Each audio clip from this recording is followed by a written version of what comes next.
Hello, and welcome to Street Outreach Training with the Northwest Michigan Coalition to End Homelessness. My name is Ryan Hannett, and I'll be walking through these slides with you today and helping to hopefully shape a positive experience for you in the work of ending homelessness. Thank you for choosing Street Outreach. It's a rewarding field to be working in and also creates challenges to be overcome. So it's a wonderful place to be using your skills and techniques and your personality. So, in street outreach, we know people can move from the streets directly into housing. Street outreach provides these opportunities for people experiencing homelessness. Street outreach is often the only connection to housing for many individuals experiencing homelessness. Street outreach works to accommodate the specific needs individuals may have while connecting them to housing opportunities. People you encounter while conducting street outreach may be disengaged and are likely experiencing significant barriers, making traditional service delivery difficult to navigate. It's not unusual for individuals experiencing homelessness to juggle their own survival while simultaneously attempting to fill the requirements necessary to access assistance. Individuals experiencing homelessness may be wary due to past negative experiences while trying to access help. Street outreach exists to help individuals experiencing homelessness overcome barriers in the process of obtaining housing. Street outreach is a professional service striving for excellent customer service. Professionalism should not be compromised because your customers are experiencing homelessness. So, what does professional street outreach look like operationally? This training can assist you in finding ways to help people obtain housing as quickly as possible in a dignified way.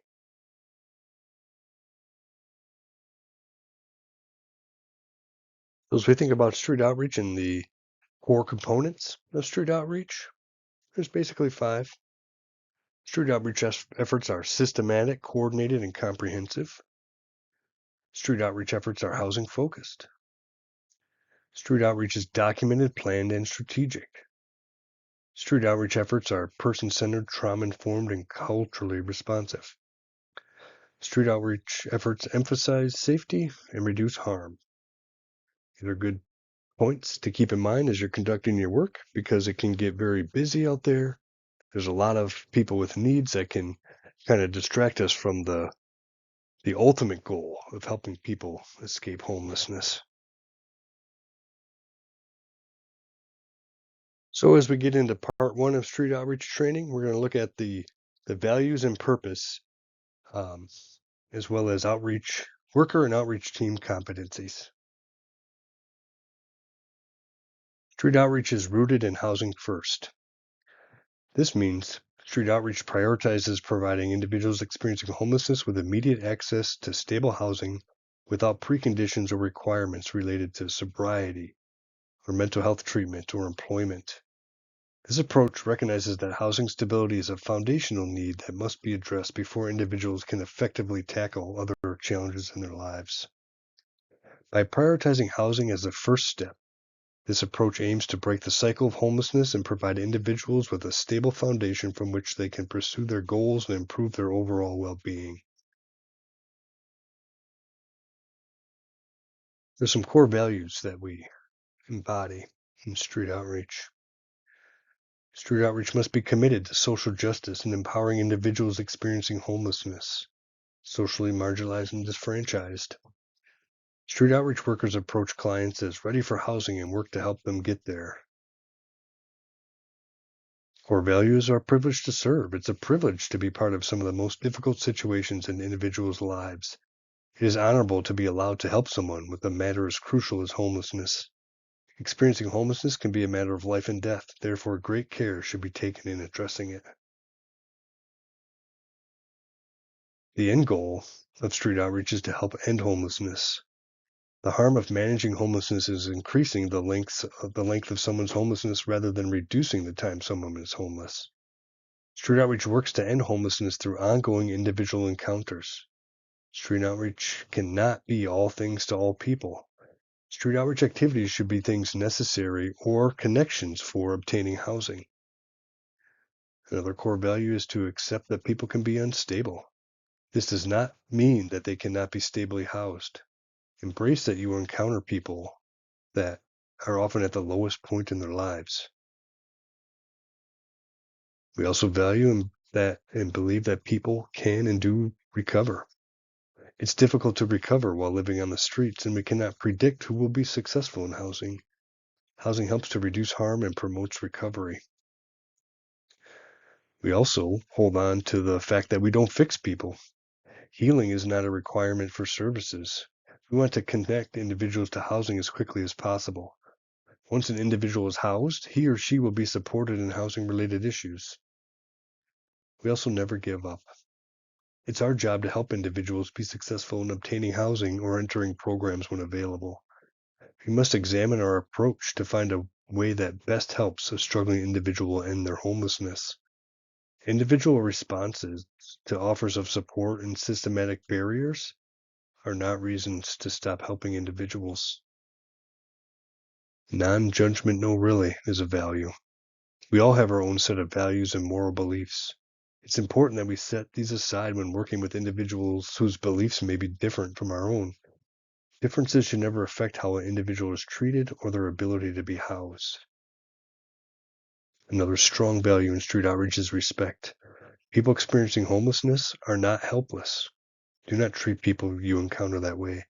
People may need some help in certain areas, but remember, they've had a whole life of experience before meeting you. And then collaboration. Coordinate and collaborate with other community partners and across systems. Ending homelessness requires collaborating with partners and service providers within the homeless response system as well as across other systems. Lack of collaboration is a disservice to people we serve, meaning don't try to do it all yourself. And advocate for change, remove barriers, and impact policy. Sometimes clients are faced with systematic barriers. It is your job to bring those barriers to light or notify a supervisor when this occurs.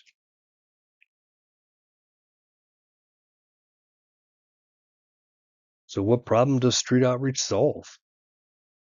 The problem that street outreach solves is filling the gap between people who are homeless and access to housing. Street outreach helps to build legitimacy for housing interventions. What I mean by that is, it's our job to help the client see themselves being housed with the appropriate assistance they agree to needing. Street outreach ensures documents necessary for housing are obtained, criteria needed for housing programming are met, and appointments necessary for movement are attended. So how should effective street outreach be measured? Effective street outreach should be measured by how many people are experiencing outdoor homelessness, how many people experiencing outdoor homelessness enter housing, and how many people who were experiencing outdoor homelessness entered housing and then returned to homelessness. That brings us to the role of an outreach worker. This training will help to define the role of an outreach worker. The benefit of street outreach is the ability to find a way for people experiencing homelessness who don't access the traditional models of service delivery to get the service necessary for ending homelessness and long-term housing stability. Here's a basic framework for the role of an outreach worker. Find the person needing assistance. Assess their needs and their attributes and their strengths. Prioritize people based on medical acuity and most likely to die next on the street. Continue to refine the people, work with them, and solve their homelessness. So now we're going to get into some individual street outreach worker competencies. Strong boundaries is important. This may be the most important skill in street outreach. You'll be faced with a desire to alleviate suffering and justification of doing something just this once, a lot in street outreach situations. You'll be presented with many questions and propositions by people you encounter because it's a natural reaction for human beings to seek the fulfillment of basic needs. It's important to stay focused on the task of assisting with housing and maintain a professional relationship in all encounters. Next, don't take it personal. Beware of your own internal reactions to rejection. Use your assertive engagement skills when facing individuals with ambivalence. Only give out survival items as warranted, not as tools for engagement. Cultural competency is a big social work competency we cannot ignore. It's important to recognize that people have their own worldviews. Environment and culture shape who we are. Educate yourself on educational aspects, cultural aspects of the individuals you are working with. If you have a question about someone's cultural beliefs or how to best approach their beliefs, just ask them. It's also important to keep up on the changing demographic of clientele. New people will fall into homelessness. While everyone is different, it's important to recognize emerging demographic trends in your service area. It's important to consider changes in age groups, emerging uses of substances, or other risk factors. Another important competency is to allow for the silence. You may feel the need to talk when the client is not. Resist this temptation. This silence allows for the individual to process the concepts you are proposing. This also gives the individual time to contemplate their options. Also, it's okay to go deeper. Ask more in-depth questions. This will allow for more sharing to take place. It's okay and can be a source of information for more in-depth assessment. Building on this information can help you assist the client obtain an appropriate housing intervention. Another important aspect is using a trauma-informed approach. Widespread trauma is woven throughout homelessness. Many people experience it before and or during homelessness. Recognize the signs and symptoms and avoid re-traumatizing clients. It's important to promote safety, be trustworthy and transparent while working in street outreach. A trauma-informed approach means aligning with the client in collaboration while working towards a solution to their issue of homelessness. It's important to promote empowerment and choice. Allow a person to be heard. Other considerations include gender issues, sexual preference, and historical trauma.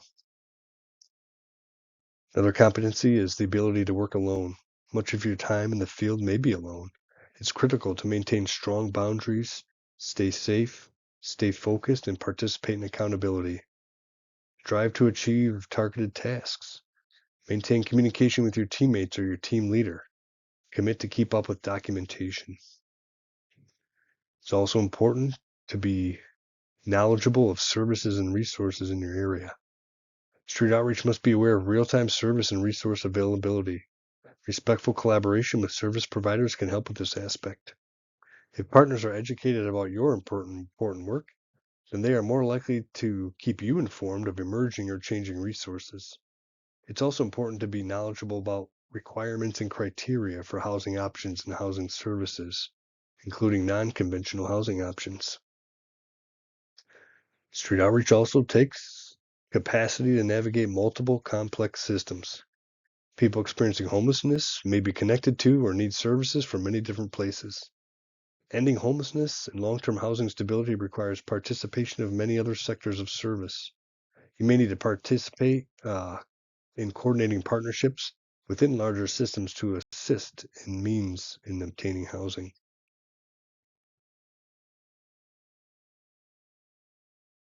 All right, this brings us to some team competencies in street outreach. It's important for the ability to have open and honest communication promoted and supported. Create an environment for open sharing. It's important for street outreach workers to be able to share their outreach experiences freely without fear of repercussions. Street outreach workers should be supported in working with individuals in real-world situations. A safe sharing environment helps for honest discussion and proper guidance and supervision. There also needs to be room for problem solving and brainstorming. Leadership should allow for the team to be able to brainstorm and problem solve together when difficult issues arise. Leadership should also be approachable for situations where guidance is needed. It's also important to have a harm reduction approach in street outreach. Adopting a harm reduction philosophy aligns with the goal of ending homelessness. Regardless of an individual's behaviors, harm reduction approaches are known to help individuals remain housed. Also, support workers out in the field. Street outreach workers are out there performing amazing work in the streets to help end homelessness. Leadership should listen to them and support the work that they do. Understand what street outreach workers do to make housing happen. And then, of course, the time allowed to do the work. Some days will be more successful than others. Leadership should understand that the time it takes for engagement will vary from client to client. Allow time that is needed to develop creative strategies street outreach workers can use to engage with some clients. And training, like these videos. Leadership should build in time for training for street outreach workers and leaders. Street outreach is often the first step in ending homelessness, and the professionals conducting it should be trained accordingly. Staff should also have up-to-date, evidence-based practice available to them. This can include face-to-face training, refreshers, and structured access to relevant online trainings. In the next few sections, we will look at the 5 core competencies of the street outreach concept.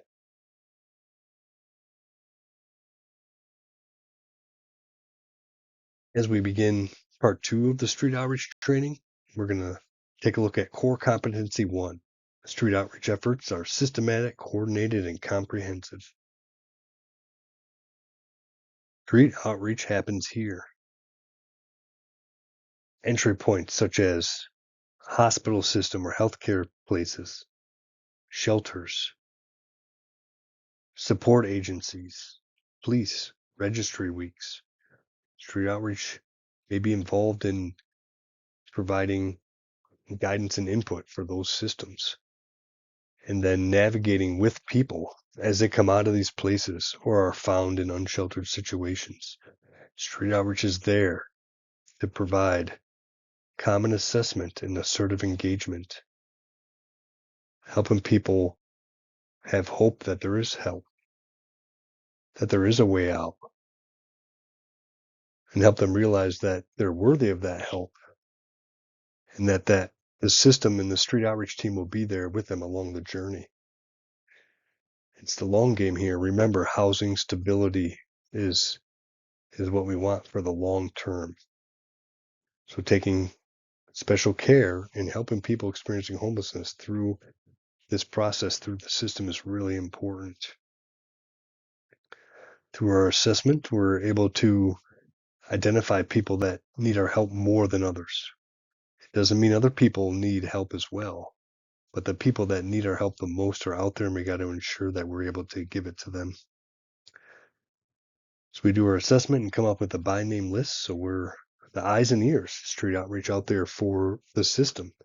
If someone's not identified or engaged out there in street outreach, they may never get housing or have an opportunity for housing. And then as we help people throughout the system navigate into the most appropriate housing intervention for them, that work is done by street outreach. Street outreach may be the first encounter for people or the only encounter. So it's important that we remain and do a good job at being an access point for people to access the housing. We want to help the clients to buy in to the programs that are out there that will help them. Permanent supportive housing for someone who's experiencing a lot of health issues and behavioral interventions needed, maybe. It's important for street outreach to be able to convey that to the people and see themselves being housed and access the help, because the supports are not mandatory. So we sell the programs that people need to go in as programs that come with housing rather than just housing. Help to engage them with the system and the help that's there to promote long-term housing stability. All right. As we begin part 3 of the street outreach training, we're going to look at core competency 2. Street outreach efforts are housing focused.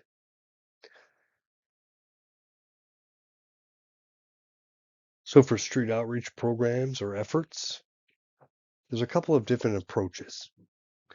Approach 1 is contact and survival focused. It's generally understood as making contacts, addressing immediate needs in transportation, helping people get places. accessing camping gear, things like that. It's really useful for locating and knowing every person outside and keeping people alive. Crisis response and having a visible response on the streets, often several hours a day and many days per week. The staffing is usually lower skilled, often entry level. This approach struggles with solving and ending homelessness, meeting the housing needs of people with complex and co-occurring issues, and demonstrating outcomes. Remember, this contact and solution, survival focused approach is more about managing homelessness, where approach 2 is a homeless solution with a housing focus. And that's generally understood as intensive, assertive, and housing focused, going out there with a purpose of meeting people to help them get out of homelessness. It's useful for problem solving and ending homelessness. Staff is usually highly skilled, usually higher education is obtained, and maybe have many years of experience. They're trained on how to end homelessness. What approach 2 struggles with often is the demands of the caseload, expectations of others, donors, community people, partners. They may be seeing street outreach is going too slow. And this approach also struggles with solving issues that require input from other systems. If you have an engaged community, there are other agencies and people that can help meet the basic needs. So your street outreach can focus on this important work of ending homelessness, even if it appears to be slow. You can tell the story through the data of the people that are being housed and the most vulnerable, and that will help combat kind of that negative aspect of appearing to be working slow. So if we're going to be a successful housing-focused street outreach helping people end their homelessness, it's important to look at how we spend our time and to accomplish that goal. Staying focused in street outreach work means you cannot be all things to all people. There's not enough time to assist everyone in need. Your time is important. Each street outreach worker should have housing-focused engagements with at least 2 to 6 clients with high acuity daily. The intent is to have productive time with individuals that need you the most rather than attempting to help as many people as you can. So how can you divide your time to be effective? Well, we know there's a lot of important work to be done in street outreach, and it's easy to get distracted with crisis and busy work. Using the 20-10 percentage model can help guide your time to be more effective. Remember, helping individuals end their homelessness is the goal.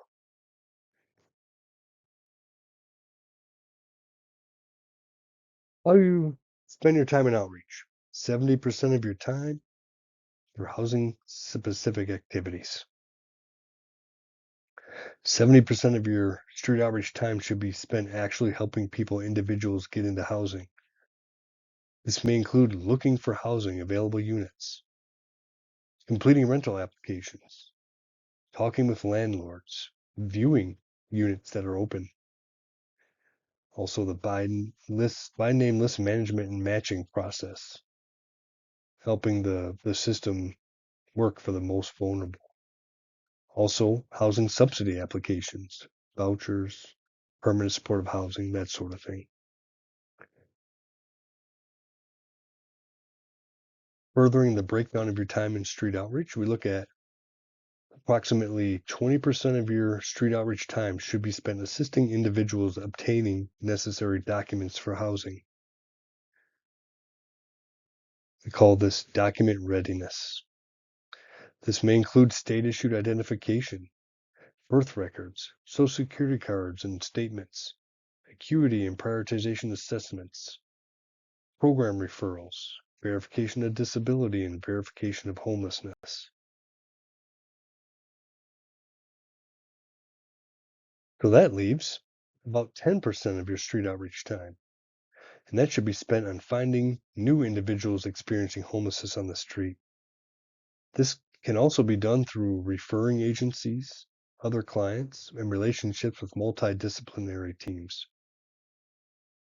Finding new clients may include locating engaging with people, doing those acuity, triage, or prioritization assessments as well. So if we're going to be housing focused in our work, we got to have engagements that are housing focused. Some examples of a housing focused engagement could be the process. Describe the process the client must go through to qualify for the program and meet eligibility requirements. This promotes buy-in from the client and establishes expectations for what the client will go through and what you will work on together. Describe the programs that may be available to the person.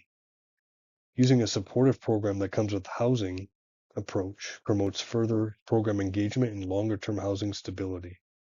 Explain housing intervention throughout interactions you have with people.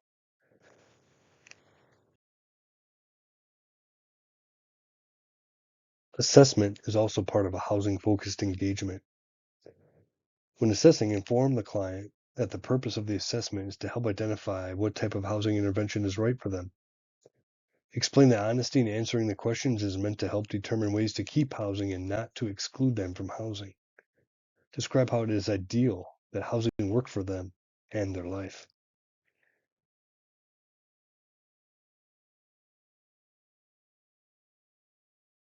Verification of homelessness is also part of a housing-focused engagement. This is critical for meeting criteria for most housing programs and subsidies.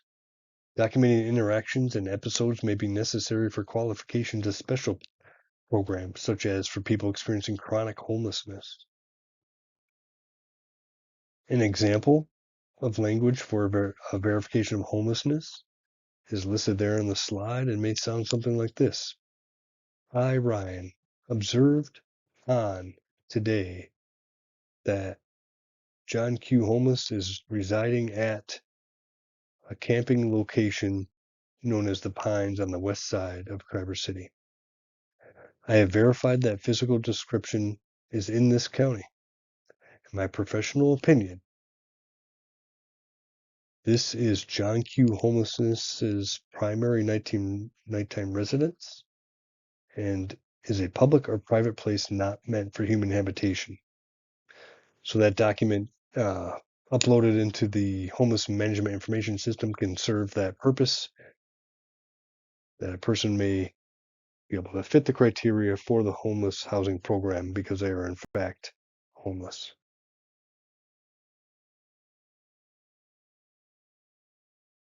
Verifying someone's disability is also categorized as a housing-focused engagement. Many people experiencing homelessness on the street also live with one or more disabilities. Obtaining documentation of disability is necessary to verify chronic homelessness, as well as to enter certain housing programs. It is possible in some cases to provide observation notes of a disability and obtain verification within 90 days of gaining program entry. Verification must be provided by a licensed professional. Some locations to consider for this include community health clinics, the medical wing or portion of the jail, healthcare for the homeless or street medicine, hospitals, counselors, detox centers, community mental health, and others.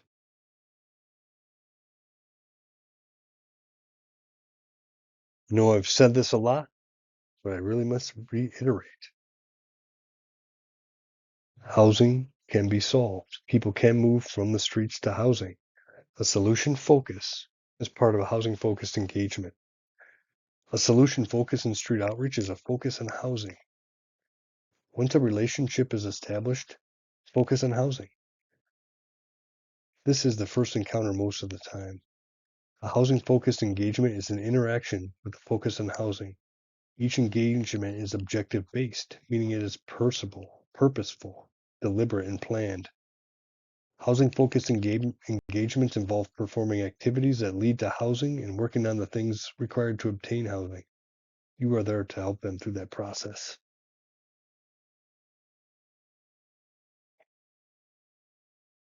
It may be difficult to remain housing focused when housing is not readily available. Waiting may be required for housing program openings, housing subsidies, or unit availability. It's important to keep in touch with your clients during this time. Clients may feel that housing will never come and get discouraged. Work to keep engaged with clients during this time and be mindful of time-sensitive requirements. Look for housing. Do not give up. Think of non-traditional routes to housing, such as rooms for rent and shared housing. Find out how people with low incomes are housed in the community. Follow up frequently. Meet with your clients at least once per week. Keep them updated on the housing search. Continue to explore non-conventional options for housing. Stay engaged. Keep up on any major life changes with your clients. Ensure time-sensitive documents are up to date.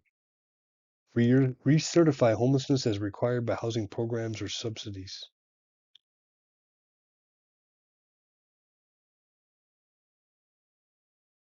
As we start part 4 of street outreach training, we're going to talk about core competency 3.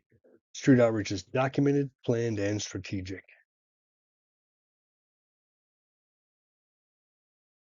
Street outreach work is documented. Painful as that may be sometimes. Verification from an outreach worker weighs heavy in the world of ending homelessness. Proving someone's homeless has an impact on whether they can get assistance or not. Clear record keeping of outreach interactions is crucial to both the lives of the people experiencing homelessness and to reflect the severity of the need. The official place for documentation is the Homeless Management Information System, also known as HMIS. This is vital to ending homelessness efforts for people receiving street outreach services. Streamlining services and coordinated entry for housing programs happens through HMIS. HMIS workflows for coordinated entry, street outreach program entry, etc. can be found in separate trainings.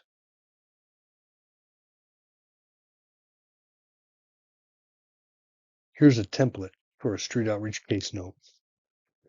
This template provides a structured format for documenting key information from street outreach encounters, ensuring clarity and consistency in case notes.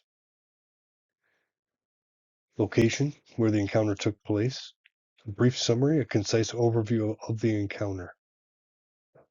Housing focused. And assessment, a brief description of the client's current situation and needs. And the action taken, steps during the encounter, including any referrals made or services provided. Also, next steps, plan for follow-up or further assistance. And additional notes, any other pertinent information or observations. Usually at this location in the mornings, sorry I missed you notes, etc. These notes are important for continuity. Another worker may encounter a client and then they can know exactly where you left off. It also can help you stay up to date on the things and activities you need to do with the client. And one of my favorite things, technology in street outreach. Real-time data collection and paperwork completion is efficient on devices in the field. Vital documents can be scanned and uploaded, signatures can be collected, and forms can be completed right where people are. You can upload straight into HMIS out in the field. Use touchscreen devices such as a tablet or a Surface device, in addition to hotspots for Wi-Fi access in the field. All that can be done in the office can also be done in the field with technology and street outreach. Street outreach efforts are planned. It's not just the way the wind blows. Plan your efforts. It's important. Create a daily itinerary outlining whom you will visit and why, with pre-established tasks and goals to avoid spontaneity. Develop a strategy to engage with individuals who have rejected assistance and those who appear unwell.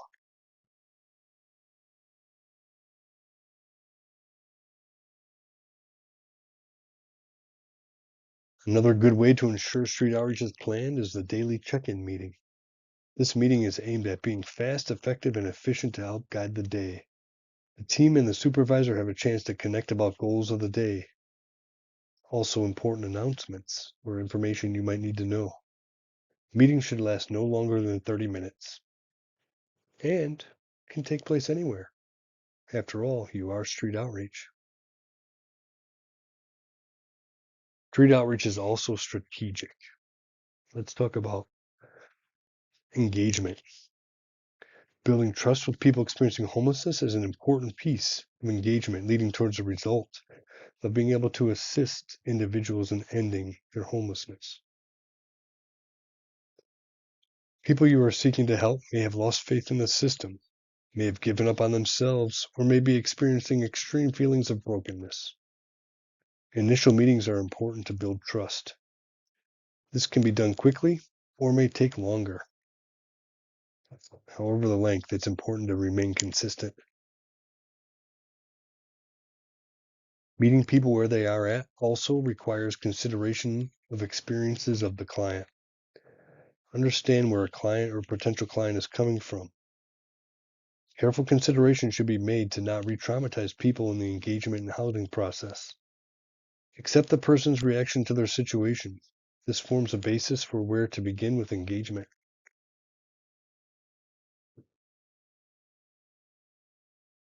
I found the quickest way to engage with people experiencing homelessness is to treat them with dignity and respect. Introduce yourself. Hello, my name is Ryan. What's yours? Nice to meet you. Then get on with it. You are talking with this person for a reason. Be respectful. Be yourself. Offer a handshake. Treating people experiencing homelessness the same as you do others helps to build trust quickly. People experiencing homelessness see a lot of other people, and most of their interactions are undignified, even the ones that are intended to help. Listening is the most important thing you can do to build trust. Beginning with a simple question like, what's going on? And then just listening can go a long way. Also, do what you say you're going to do, even if there's nothing you can do. Don't promise anything. Getting client buy-in does not require the client to like you. Only describe what you can do.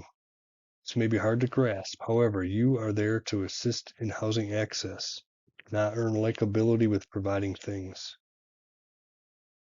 Maintain privacy, which can be difficult in outreach. Do the best you can in public environments.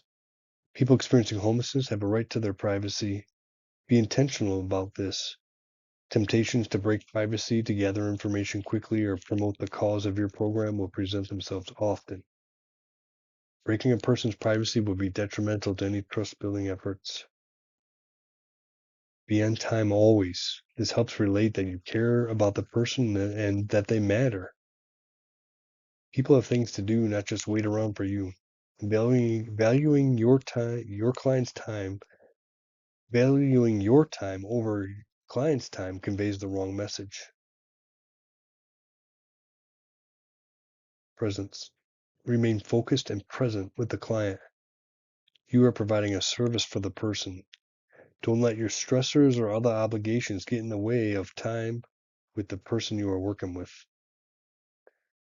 Explain processes. The client deserves to understand what they will be going through. The client will be more engaged when they know what is going on in the process. Helping the client understand the expectations also helps to build trust. Promoting choice. Forcing, demanding, threats, or coercion do not build trust. Allow the person you are working with choices while providing services.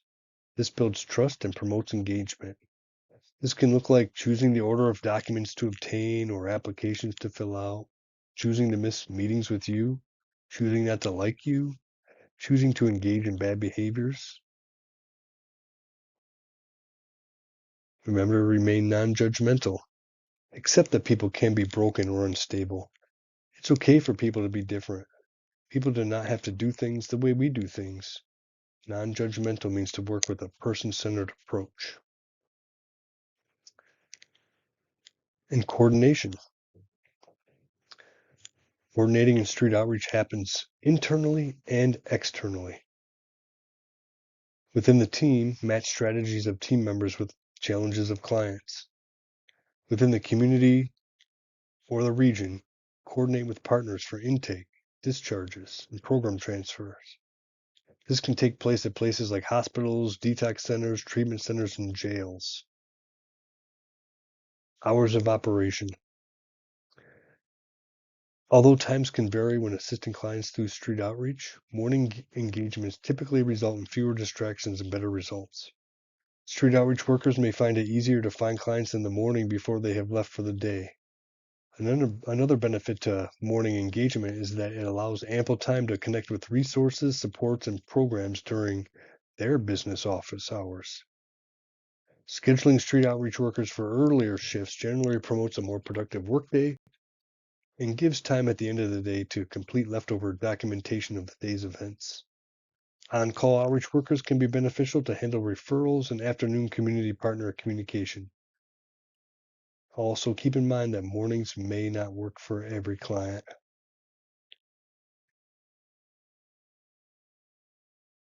Targeting who you serve is also a street outreach strategy. You must go to where people are to reach the need. Street outreach brings resources to end homelessness to where people are, physically, emotionally, and mentally.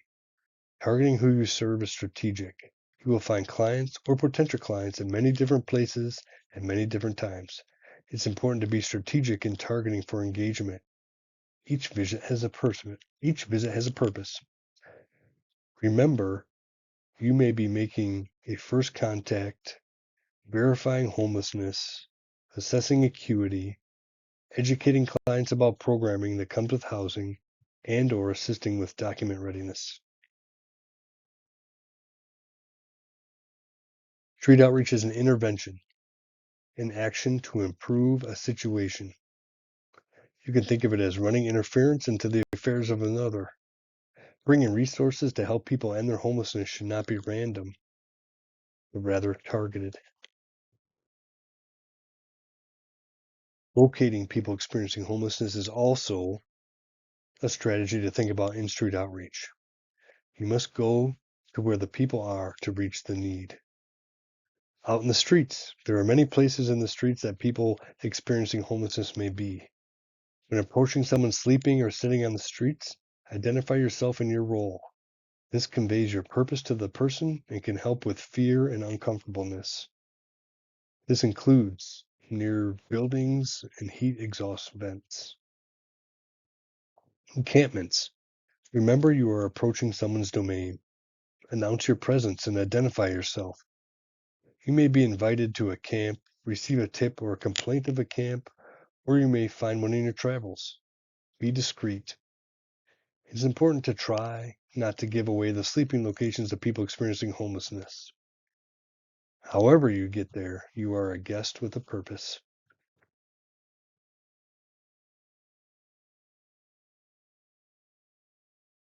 People experiencing homelessness may be located in abandoned buildings. We'll do a little safety discussion a little bit later, but just like encampments, for abandoned buildings, identify yourself and your role prior to entry, if necessary. Use caution when entering. Abandoned buildings present unique safety challenges. Abandoned buildings may be structurally compromised, locations for wild animals, or locations of crime unrelated to homelessness. Always be alert to your surroundings and aware of exit routes. Storage units. People living in storage units may be new to homelessness or unaware of services. People living in storage units may be afraid of the owners finding out that they are living there. Finding people is more likely at night, especially if there is electricity available. But remember, try to be discreet as possible. Now, for campgrounds, it is difficult to determine who is experiencing homelessness in campgrounds. Most contacts will be because of referrals. Remember to be discreet when reaching out to people and families in campgrounds. Other campers may be within hearing distance. Also note, there may be homeless definition implications of what type of camping or paid campgrounds. Please ask your supervisor or be knowledgeable about state laws or state definitions of homelessness. Sometimes people are living in their vehicles. They also may be new to homelessness or unaware of services. You may find people living in cars or other types of vehicles in 24-hour grocery type store parking lots, church parking lots, parks, beaches, boat launches, trails, trailheads, cherry orchards, and many other places. When approaching, identify yourself and your role. Sometimes the best approach is a business card with a "Sorry I missed you" note. People in vehicles may not acknowledge their homelessness to you at first. Sometimes an initial revisit is required. Another aspect of vehicle living is people living in campers in the yards of a family member or a friend or someone they know. There also may be specific guidelines on what the definition of homelessness is regarding a camper. Community meals. Get to know people who run, organize, or manage meals for feeding people experiencing homelessness or for the community in general. This is a source of many referrals. People volunteering at the meals often have built trust already and can help you engage quickly with potential clients. Community meals can also be a good place to follow up with people quickly. Day drop-in centers. Get to know people who run and volunteer in drop-in centers or day shelters. This is a source for referrals and also can be an excellent meeting place to complete paperwork. People volunteering in drop-in centers often build trust already and can help you engage quickly with people experiencing homelessness as well. It's important to remember that shelter is not an end destination in street outreach. The end goal is housing. You may have to warm transfer to shelter-based housing navigators or continue to work with clients in some cases. Also, libraries. They're often default day shelters. This is a source for referrals and an excellent meeting place to complete paperwork. Libraries may be a place where you can access clients quickly. Library staff may appreciate your engagement with your mutual clients as well. As we approach part 5 of street outreach training, we're going to talk about core competency 4. Street outreach efforts are person-centered, trauma-informed, and culturally responsive. So, what do you do when clients say no? What you perceive as client resistance is an opportunity to examine your engagement approach. There are many reasons behind barriers to housing-focused engagement. This may include lack of awareness, avoidance, clients otherwise being unengaged or underserved, previous negative experiences, complicated requirements for assistance, among others. Cultural differences may be a factor here. Cultural humility is important. Being mindful of the need of and the willingness to understand cultural aspects of people's lives can help overcome barriers. Be persistent. Willingness to continue to reach out to attempt to engage communicates to the individual your commitment to them and their housing. Doing this consistently conveys that you are reliable. As a street outreach worker, it is important to not give up on your clients. Be flexible and search for a way that works for your client. Engagement can be a process and typically gains momentum over time. Using a person-centered approach. Do not force your will. Allow an individual to make their own decisions, even if you think they may be detrimental. Clients have the right to self-determination and oversee their own lives just like you oversee yours. It is a street outreach worker's role to guide, assist, and promote choice. Giving individuals the dignity to make decisions in their lives promotes engagement. Another thing you can do is ask health-related questions. Engagement can become a natural bridge by inquiring about health matters affecting individuals experiencing homelessness. Acknowledging plight and confirming issues can help you build legitimacy. Seizing new opportunities. Times when clients are being told to move along or sleeping locations are compromised can be great opportunities for housing-focused engagement. Other times may include a client's declining health, impending severe weather, the loss of a peer, among others. Sorry I missed you. Leaving a note at an individual's dwelling when they are not there can help to build consistency. It also conveys that you care about that individual and you are following up. This should happen even if there was a scheduled time to meet and the client was not there. Or if you just came to see them even though they didn't know you were coming and they're not there, you can always leave the sorry I missed you note. As we begin part 6 of street outreach training, we're going to look at core competency 5. Street outreach efforts emphasize safety and reduce harm. It is important for street outreach to come up with different and innovative ways to engage with the individuals we are seeking to serve. Rather than waiting for people to change what they are doing to engage with us, it's up to us to change what we are doing to engage with them. Our approach in conducting effective street outreach is critical. Ask permission. Asking, "Will you allow me to help you?" can be a helpful engagement technique. Asking permission to discuss individual topics can help gain buy-in from clients and promote trust. Asking, "Would you be interested in?"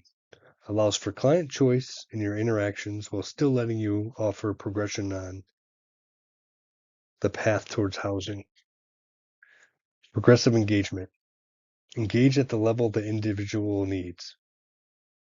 Over-involvement in the individual situation is not empowering. Progressive engagement means your efforts get more intense over time as needs are identified. Persuasion to consider other alternatives.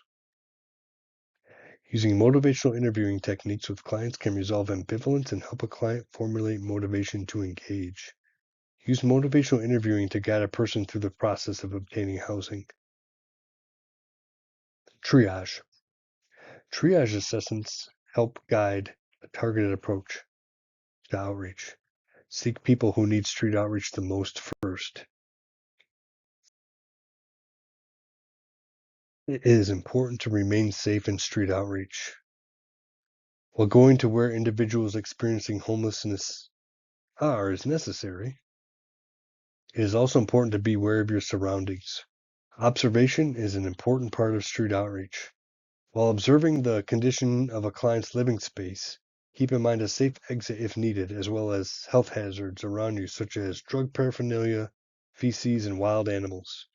If you are conducting a woods outreach or an abandoned building outreach, make sure to remember the way out. Here are some tips for safety when conducting street outreach. Awareness of surroundings. Announce yourself and ask permission before entering a camp. Observe camps or dwelling locations for dangerous terrain, traps, needles, other people, etc. Remember to watch where you step. Inquiring about camps or sleeping spots in the surrounding area. Never touch what could be a mobile meth lab or a dump site. Lavatories. Encampments are often accompanied by a lavatory area or areas. Sometimes these areas are very creative. Be mindful of where you are walking. Try to find the entrance to a camp rather than just trucking through. People will usually tell you where the entrance is if you ask. Even though you may never need it, remember to acknowledge a possible escape route. Abandoned buildings. Observe abandoned buildings for structural damage before entering. Keep an eye out for traps or alarm systems. Always announce yourself before entering an abandoned building. This will help establish that you are a safe person. Be careful not to cut yourself on sharp objects, especially in the entrances. Observe for hazardous terrain such as holes in the floor and things falling from the ceiling, and watch where you step. Watch out for drug paraphernalia, feces, and other people. Never touch what could be a mobile meth lab or a dump site. Location. There may be a location where you want to let someone know where you are going. Let your contact person know where you will be, what time you will be there, and when you plan to leave. Check in with your contact person to let them know you are safe. Belligerency. You may encounter situations that require de-escalation techniques. If you are unable to calm someone down, you may have to vacate the premises. Allowing an individual to express their feelings or vent is often appropriate, however, personal attacks are not. You can end a contact and try another time. You also do not want to exacerbate a situation. Never interrupt a drug deal. This could be the number one safety rule. You are there to help people end homelessness, not do police work. If you accidentally roll up on a drug deal, you could say something like, "Sorry to interrupt, I was just trying to follow up with some people experiencing homelessness," and simply state you are conducting street outreach and walk away. Drug use. While it is okay if a client is using drugs, be sure not to touch the drugs.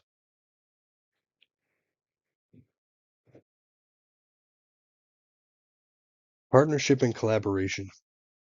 Street outreach efforts are only as strong as the partnerships you establish as related to obtaining housing. Street outreach is a conduit to housing.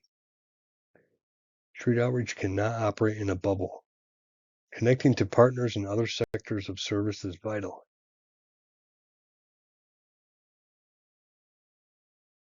There are many different sectors and agencies or organizations that you need to partner with. Health services is one of them. Your involvement in hospital discharge planning for your clients can be beneficial. Hospitals want to reduce recidivism. Housing can help with that. Hospitals and other medical resources can help with obtaining verification of disability that is required for certain housing programs. Collaborating with healthcare providers can help you assist your clients with easier access. Mental health. Partnering with mental health providers that have existing relationships with mutual clients, with permission and release of information, of course, can help to streamline services or build engagement. This partnership can also speed up obtaining verification of disabilities for certain housing programs. Knowing mental health providers can also help ease anxiety for clients while trying to gain access. Substance use disorder treatment. Much of your encounters with substance use disorder treatment providers may be with detoxification centers. Collaboration can help create prioritization of detox seekers experiencing homelessness. Street outreach also may be able to assist with encouraging clients to stay engaged until discharge during this difficult time. Substance use providers can also provide verification of disability for certain housing programs. Collaborating can also help to facilitate seamless transition from detox treatment programs. Judicial courts. Courts may be willing to waive some outstanding fees if it helps in obtaining housing for street outreach clients. Jail discharge planning can improve with street outreach involvement. Triage assessments may be completed and/or ongoing document gathering necessary for housing can take place while your client is in jail. Domestic violence. Domestic violence is the leading cause of homelessness for women. It is important to have a working relationship with domestic violence recovery providers to ensure access for clients seeking this assistance. The Coalition, or the Continuum of Care. The Continuum of Care is a collaborative body working to end homelessness at the local level. Street outreach is an important part of the coalition. Street outreach serves as an entry point to the local homelessness response system. Street outreach may be the only contact to the services intended to end homelessness for some people. It is important to be an active member of the coalition. The VA. The VA has resources intended to end homelessness for qualified and veterans experiencing homelessness. It is important to connect with VA homeless providers and know the eligibility criteria for VA resources. Collaborating and connecting with veteran services organizations can create opportunities for veterans you are working with to obtain housing. Housing opportunities for persons with AIDS or HOPWA. Connection to HOPWA providers can help clients with HIV or AIDS stay alive. There are also resources available for people to obtain housing. An effective partnership with these providers can help your work greatly. It can also be a source of verification of disability for certain housing programs. Faith-based. There may be faith-based providers that supply food, clothing, shelter, and even housing or other basic needs for survival. Staff and/or volunteers at these places can direct people in need of your services to you. Furthermore, rather than you trying to provide survival means for people on the street, you can direct people to places that can provide these things. You can usually find faith-based providers that are willing to partner with you in activities that promote the end of homelessness. This includes group settings or on an individual basis. Parks. Parks departments face people experiencing homelessness all the time. Sometimes parks are the first place people go when they fall into homelessness.